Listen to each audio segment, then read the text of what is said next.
வணக்கம். ஃபோஸ்டர்ஸ் எட்கேர் வழங்கும் தமிழ்நாடு 360க்கு உங்களை வரவேற்பது நான் ராம்குமார். தமிழகத்தில் உள்ள அனைத்து மாவட்ட நிகழ்வுகளையும் விரிவாக பார்ப்பதற்கு முன் தலைப்புச் செய்திகள். விருதுநகர் மாவட்டம் பத்திராயிருப்பு பகுதிகளில் அறுவடை பணிகள் தீவிரம். அரசு நெல் கொள்முதல் நிலையத்தை திறந்து விலை நிர்ணயம் செய்ய விவசாயிகள் கோரிக்கை.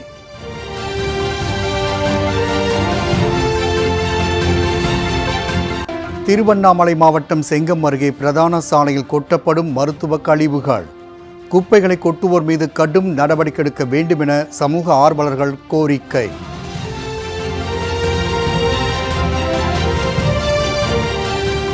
நெசவாளர்களை ஊக்குவிக்கும் வகையில் சர்வதேச வேட்டிகள் தினம் இன்று கொண்டாட்டம். நெல்லையில் நடைபெற்ற நடைப்பயிற்சியில் அனைவரும் வேட்டி அணிந்து விழிப்புணர்வு.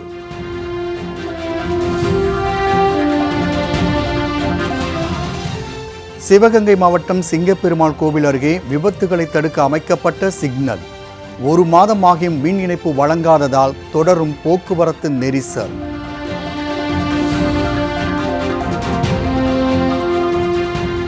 கள்ளக்குறிச்சி அருகே இடிந்து விழும் நிலையில் உள்ள மின் கம்பம்.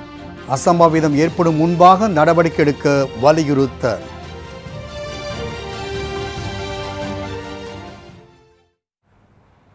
வத்திராயிருப்பு பகுதிகளில் அறுவடை பணிகள் தீவிரம் அடைந்துள்ள நிலையில் அரசு நெல் கொள்முதல் நிலையத்தை திறந்து விலை நிர்ணயம் செய்ய வேண்டும் என்று விவசாயிகள் கோரிக்கை விடுத்துள்ளனர். விருதுநகர் மாவட்டம் வத்திராயிருப்பு, கூமாப்பட்டி, காஞ்சாபுரம், நெடுங்குளம், டானிப்பாறை உள்ளிட்ட சுற்றுவட்டார பகுதிகளில் சுமார் 6000 ஏக்கர் பரப்பளவில் முதல்போக நெல் சாகுபடி செய்யப்பட்டு தற்போது அறுவடை பணிகள் நடைபெற்று வருகின்றன. இந்நிலையில் 72 கிலோ எடை கொண்ட நெல் மூட்டை 1550 ரூபாய்க்கு தனியார் வியாபாரிகள் வாங்கிச் செல்கின்றனர். குறைந்த விலைக்கு நெல் கொள்முதல் செய்யப்படுவதால் தங்களுக்கு நஷ்டம் ஏற்படுவதாக வேதனை தெரிவிக்கும் விவசாயிகள் உடனடியாக அரசு நேரடி நெல் கொள்முதல் நிலையங்களை திறந்து விலை நிர்ணயம் செய்ய வேண்டும் என்றும் கோரிக்கை விடுத்துள்ளனர்.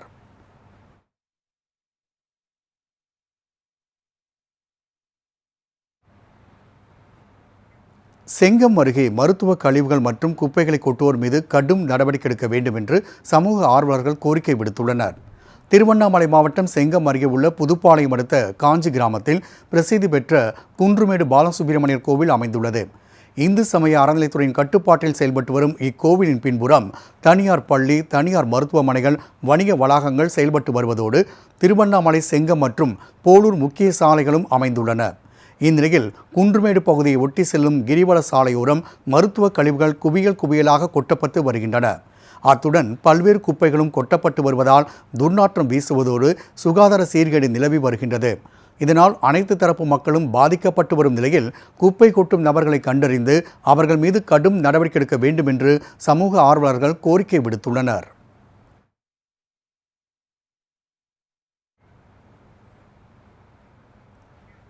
சர்வதேச வேட்டிகள் தினத்தை ஒட்டி நெல்லையில் நடைபெற்ற நடைப்பயிற்சியில் பங்கேற்ற அனைவரும் வேட்டி அணிந்து விழிப்புணர்வை ஏற்படுத்தினர். கைத்தறி நெசவாளர்களுக்கு ஆதரவளிக்கும் வகையில் ஆண்டுதோறும் ஜனவரி 6ஆம் தேதி சர்வதேச வேட்டிகள் தினமாக தமிழ்நாடு அரசு கொண்டாடி வருகிறது. இந்நாளில் அனைத்து அரசு ஊழியர்கள், தனியார் நிதி நிறுவன ஊழியர்கள், கல்லூரி மாணவர்கள் மற்றும் பொதுமக்கள் கைத்தறி வேட்டிகளை வாங்கி அணிந்து நெசவாளர்களுக்கு ஆதரவளித்து வருகின்றனர். அந்த வகையில் திருநெல்வேலி டவுன் பகுதியில் உள்ள அரசு உதவி பெறும் பள்ளியில் வேட்டி தினம் கொண்டாடப்பட்டது. இதில் வேட்டி தினம் குறித்து பொதுமக்களுக்கு விழிப்புணர்வை ஏற்படுத்தும் வகையில் ஆசிரியர்கள் மற்றும் பங்கேற்ற அனைவரும் வெள்ளை வேட்டி மற்றும் ஒரே மாதிரியாக டி-ஷர்ட் அணிந்து நடைப்பயிற்சி மேற்கொண்டு கைத்தறி நெசவாளர்களுக்கு ஆதரவு தெரிவித்தனர்.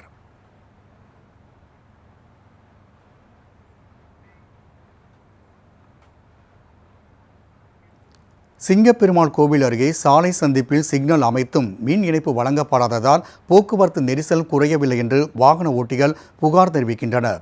செங்கல்பட்டு மாவட்டம் சிங்கப்பெருமாள் கோவில் பகுதியில் சென்னை திருச்சி மற்றும் திருச்சி சென்னை தேசிய நெடுஞ்சாலையில் 24 மணி நேரம் பரபரப்பாக காணப்படும் இடமாகும். தற்போது பெருங்களத்தூர் முதல் மகேந்திரா சிட்டி வரை 8 வழிச்சாலை விரிவாக்கம் செய்யப்பட்டுள்ளது. இந்நிலையில் திருத்தேரி சந்திப்பில் சிக்னல் இல்லாததால் அடிக்கடி விபத்துகள் ஏற்பட்டு உயிரிழப்புகளும் ஏற்பட்டு வருகின்றன. இதனால் திருத்தேரி சாலை சந்திப்பில் போக்குவரத்து நெரிசலை குறைக்கும் வகையில் 6,24,000 ரூபாய் மதிப்பீட்டில் சிக்னல் அமைக்கப்பட்டது. ஆனால் சிக்னல் அமைத்து 1 மாத காலம் ஆகியும் மின் இணைப்பு வழங்கப்படாத காரணத்தினால் மக்கள் பயன்பாட்டிற்கு கொண்டு வரப்படவில்லை. இதனால் போக்குவரத்து நெரிசலும் விபத்து மற்றும் உயிரிழப்புகளும் தொடர்கதையாகி வருவதாக சமூக ஆர்வலர்கள் கவலை தெரிவித்துள்ளனர். மேலும் மக்களின் உயிர்களை பற்றி அதிகாரிகளுக்கு கவலை இல்லை என்றும் வாகன ஓட்டிகள் வேதனை தெரிவித்தனர். நெடுஞ்சாலையில் திருத்தேரி பாரேரி சந்திப்பு, சிங்கப்பெருமாள் கோயில் ஊராட்சிக்கு அருகாமையில் இருக்கக்கூடிய திருத்தேரி பாரேரி சந்திப்பில் 6,34,000 ரூபாய் மதிப்பீட்டில் சிக்னல் அமைக்கப்பட்டிருக்கிறது. சிக்னல் அமைக்கப்பட்டு ஏறத்தாழ 25 நாட்கள் 30 நாட்கள் கடந்த நிலையில் சிக்னல் ஆபரேட் செய்வதற்கான மின்சாரம் கிடைக்கவில்லை என்ற அரசு அதிகாரிகள் கூறக்கூடிய இந்த பதில் மிகப்பெரிய ஒரு வேடிக்கையாக உள்ளது. அதாவது இந்த விபத்துக்களை பற்றியெல்லாம், உயிர் சேதங்களை பற்றியெல்லாம் இங்கே இருக்கக்கூடிய அரசு அதிகாரிகள் கிஞ்சித்தும் கவலைப்படவில்லை என்பதை அம்பலப்படுத்தக்கூடிய ஒரு செய்தியாக நாங்கள் இதை பார்க்க விரும்புகிறோம். நதிகளை தெய்வமாக நினைக்கும் நிலையில் அங்கு குப்பைகளை கொட்டலாமா என்று திருநெல்வேலி மாவட்ட ஆட்சியர் கார்த்திகேயன் கேள்வி எழுப்பியுள்ளார். திருநெல்வேலி மாவட்ட நிர்வாகத்தின் சார்பில் பருவநிலை மாற்றம் தொடர்பாக நீர் மேலாண்மை என்ற கருத்தரங்கு பாபநாசம் பகுதியில் நடைபெற்றது. இதில் மாவட்ட ஆட்சியர் கார்த்திகேயன் சிறப்பு விருந்தினராக கலந்து கொண்டு உரையாற்றினார். கூட்டத்தில் தாமிரபரணி ஆற்றின் பாதுகாப்பு குறித்து விரிவான விவாதங்கள் நடைபெற்றன. தாமிரபரணி ஆற்றின் பாதுகாப்பு குறித்து உயர்நீதிமன்றம் பல்வேறு கேள்விகளோடு நடவடிக்கைகளை முன்னெடுத்து வரும் சூழலில் மாவட்ட ஆட்சியர் கார்த்திகேயன் நீர்நிலைகளின் பாதுகாப்பு குறித்து விரிவாக உரையாற்றினார். அப்போது அவர் ஆற்றை பாதுகாப்பது தனிநபர் சார்ந்தது இல்லை என்றும் ஊர்கூடி தேர் இழுப்பது போன்றது என்றும் பேசினார். மேலும் நதிகளை தெய்வமாக வழிபட்டு வரும் நிலையில் தெய்வத்தின் அருகில் குப்பை கொட்டுவது சரியா என்றும் கேள்வி எழுப்பி அனைவரையும் சிந்திக்க வைத்தார்.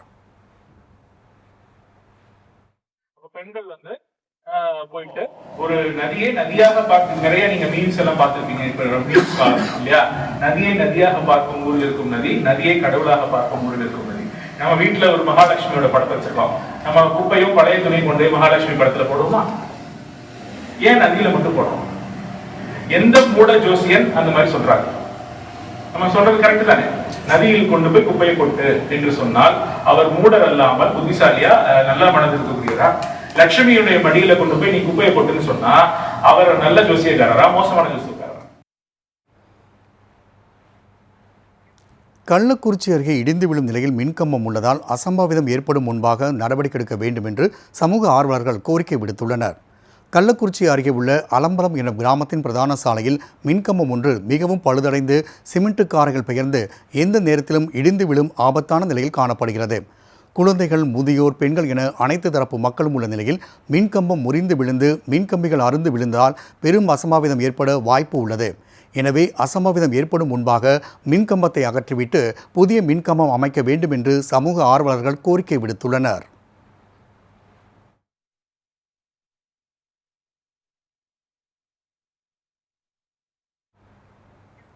பாலக்கோடு அருகே பழங்குடி மற்றும் இருளர் இன மக்களுக்கு வீடுகள் கட்டும் பணியினை சட்டமன்ற உறுப்பினர் அன்பழகன் பூமி பூஜை செய்து தொடங்கி வைத்தார். தருமபுரி மாவட்டம் பாலக்கோடு அருகே கூத்தாண்டஹள்ளி கிராமத்தில் 100க்கும் மேற்பட்ட பழங்குடி மற்றும் இருளர் இன மக்கள் வசித்து வருகின்றனர். இவர்கள் போதிய குடியிருப்பு வசதிகள் இல்லாமல் கூரை வீட்டில் வசித்து வந்தனர். இதுகுறித்து முன்னாள் அமைச்சரும் பாலக்கோடு சட்டமன்ற உறுப்பினருமான KP அன்பழகனிடம் கோரிக்கை விடுக்கப்பட்டது. இதனைத் தொடர்ந்து மத்திய அரசின் வீடு கட்டும் திட்டத்தின் மூலமாக 24 பயனாளிகளுக்கு வீடுகள் கட்டுவதற்கான பணி ஆணைகளை வழங்கினார். முதற்கட்டமாக 12 பயனாளிகளுக்கு தலா 5,07,000 ரூபாய் வீதம் நிதி ஒதுக்கீடு செய்யப்பட்டது. இதனைத் தொடர்ந்து பயனாளிகளுக்கு வீடு கட்டும் பணியினை சட்டமன்ற உறுப்பினர் KP அன்பழகன் பூமி பூஜை செய்து தொடங்கி வைத்தார். இந்நிகழ்ச்சியில் பழங்குடி இருளர் இன மக்கள் மற்றும் கட்சி நிர்வாகிகள், தொண்டர்கள் பங்கேற்றனர்.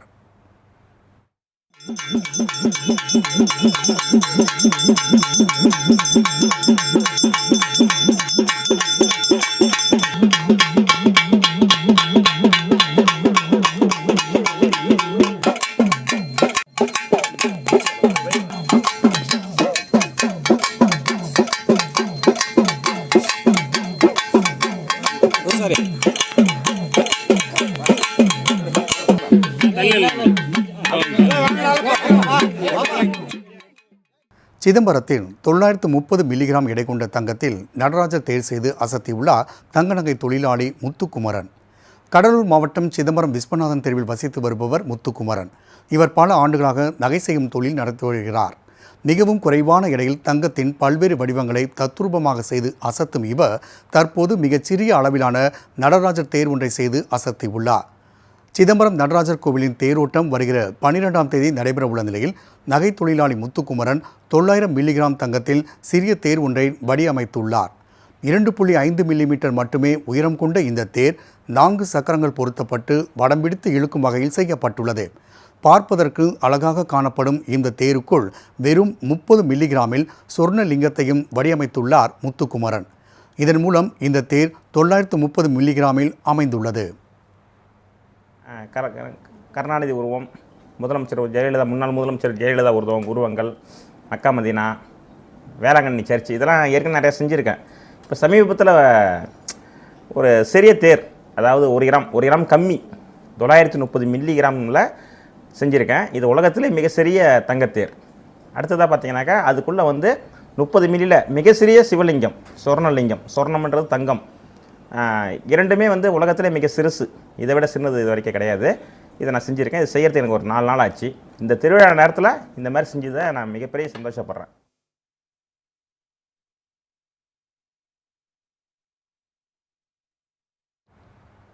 பொங்கல் பண்டிகை முன்னிட்டு பர்கூர் பகுதியில் மண்பானை மற்றும் அடுப்பு தயாரிக்கும் பணிகள் மும்முரமாக நடைபெற்று வருகின்றன. பொங்கல் பண்டிகை நெருங்கி வரும் நிலையில் கிருஷ்ணகிரி மாவட்டம் பர்கூர் மற்றும் சுற்றுவட்டார பகுதிகளான காளிகோவில், மருதப்பள்ளி, எம்ஜிஆர் நகர், வெங்கடாபுரம் உள்ளிட்ட பகுதிகளில் மண்பானை மற்றும் அடுப்புகள் தயாரிக்கும் பணி தீவிரமடைந்து வருகிறது. பொதுவாக பொங்கல் பண்டிகைக்கு 1 மாதத்திற்கு முன்பாகவே பானைகள் தயார் செய்யப்படும் நிலையில் பெஞ்சல் புயல் மற்றும் தொடர் மழையின் காரணமாக மண்பாண்டம் செய்ய முடியாத சூழல் ஏற்பட்டது. எனவே தற்போது பொங்கல் பண்டிகைக்காக பானை, மண் அடுப்பு, சட்டி உள்ளிட்ட மண்பாண்டங்கள் செய்யும் பணி தீவிரமடைந்து வருகிறது. தற்போது ஆர்டர்கள் குவிந்து வந்தாலும் பானை செய்யும் பணி தாமதமாக ஆவதாக தொழிலாளர்கள் வேதனை தெரிவித்துள்ளனர்.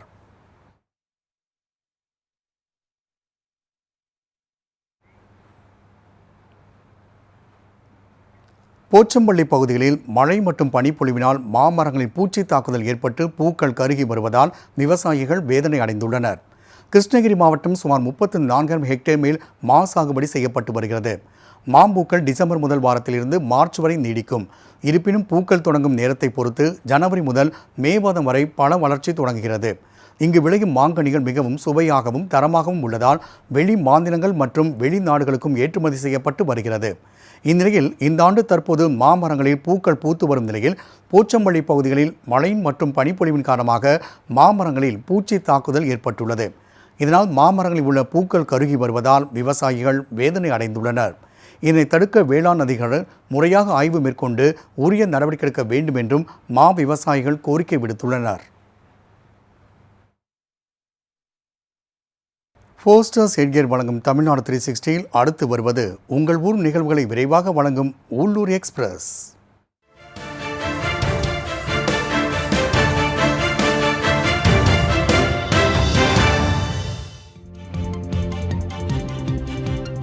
விருதுநகர் மாவட்டம் சிவகாசியில் கரிசல் இலக்கிய திருவிழாவின் தொடர்ச்சியாக தைத்திங்கள் தமிழர் பண்பாட்டு மாதத்தையொட்டி ஓவியப் போட்டி நடைபெற்றது.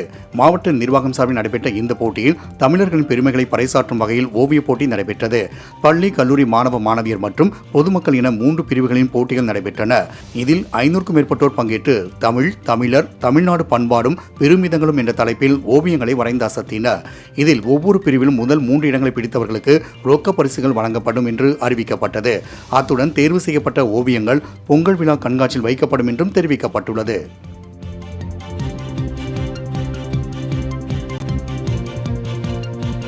கள்ளக்குறிச்சி மாவட்டம் சங்கராபுரம் அருகே உள்ள மேலப்பட்டு கிராமத்தில் திரிபுர சுந்தரியம்மை மேலகேஸ்வரர் 108 சிவசக்தி பீடத்தில் கோமாதாவிற்கு வளைகாப்பு விழா நடைபெற்றது.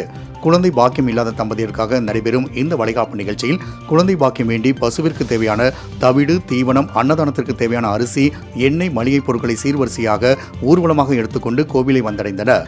பின்னர் சிறப்பு பூஜைகள் செய்யப்பட்டன. இதனைத் தொடர்ந்து பெண்கள் பசுமாட்டின் கொம்பில் வளையலை அணிவித்து வேண்டுதல் செய்தனர். இங்கு வழங்கப்படும் பிரசாதத்தை உட்கொண்டால் குழந்தை பாக்கியம் கிடைக்கும் என்ற நம்பிக்கையில் ஏராளமான பெண்கள் கலந்து கொண்டு சாமி தரிசனம் செய்தனர்.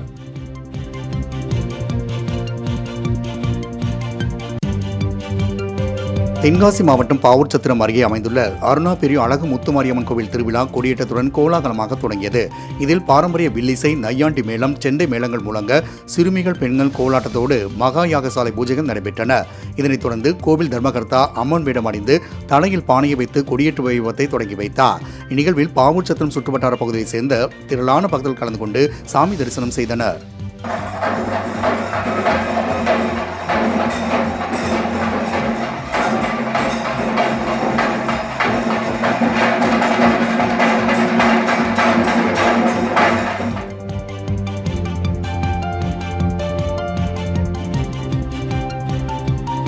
தஞ்சாவூர் மாவட்டம் கும்பகோணத்தில் உள்ள பெரும்பாண்டி மாத ஆலயத்தில் 3 ராஜாக்கள் திருநாளை ஒட்டி சமத்துவ பொங்கல் விழா வெகு சிறப்பாக நடைபெற்றது.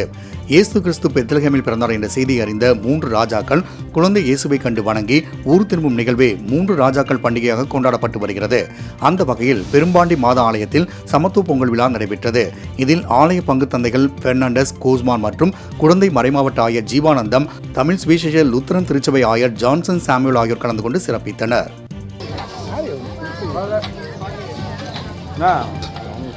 அப்படி பக்கத்துல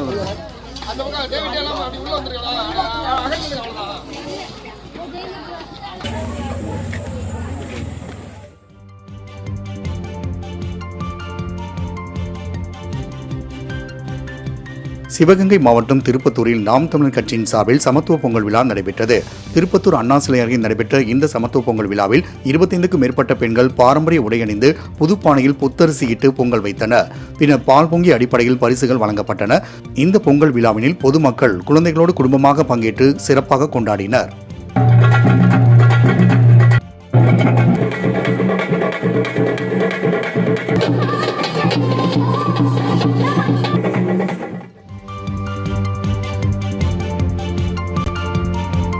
மதுரை மாவட்டம் திருப்பரங்குன்றம் பகுதியில் உள்ள தமிழ்நாடு பலூன் டெக்கரேட்டர் சங்க கூட்டம் நடைபெற்றது. சங்கத்தின் மாநில தலைவர் மணிகண்டன் பங்கேற்ற கூட்டத்தில் தேனி, திண்டுக்கல், ஈரோடு, சேலம், சென்னை என பல்வேறு மாவட்டங்களைச் சேர்ந்த பலூன் டெக்கரேட்டர் சங்கத்தினர் பங்கேற்றனர். கூட்டத்தில் உறுப்பினர்கள் அறிமுகம் மற்றும் அடையாள அட்டை வழங்கும் விழா உள்ளிட்ட நிகழ்ச்சிகள் நடைபெற்றன. நலவாரிய திட்டம், ஓய்வூதியம் மற்றும் காப்பீடு திட்டம் போன்றவற்றை வழங்க வேண்டும் என்றும் வங்கிக் கடன் கிடைக்க வழிவகை செய்ய வேண்டும் என்றும் அரசுக்கு பலூன் டெக்கரேட்டர்கள் சங்கம் வலியுறுத்தினர்.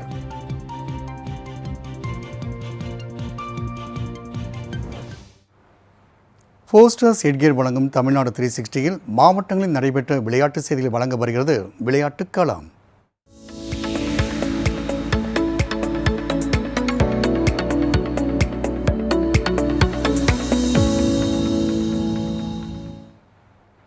சிவகங்கையில் நடைபெற்ற மாட்டு வண்டி பந்தயத்தில் வெற்றி பெற்ற சாரதிகளுக்கு ரொக்க பரிசு வழங்கப்பட்டது. சிவகங்கை மாவட்டம் பூவந்தியில் பெரிய மாடு, சின்ன மாடு என 2 பிரிவுகளாக மாட்டு வண்டி பந்தயம் நடைபெற்றது. இதில் சிவகங்கை மட்டுமின்றி மதுரை, புதுக்கோட்டை, தஞ்சாவூர், ராமநாதபுரம் உள்ளிட்ட பல்வேறு மாவட்டங்களைச் சேர்ந்த 51 ஜோடி மாடுகள் பங்கேற்றன.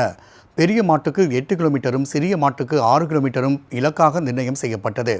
போட்டி தொடங்கியதும் சாரதிகளின் கட்டளைக்கு ஏற்ப மாடுகள் இலக்கை நோக்கி சீறி பாய்ந்து ஓடின. விறுவிறுப்பாக நடைபெற்ற இப்போட்டியை சாலையின் இருபுறமும் திரண்டிருந்த ஏராளமான பொதுமக்கள் ஆரவாரத்துடன் கண்டுகளித்தனர்.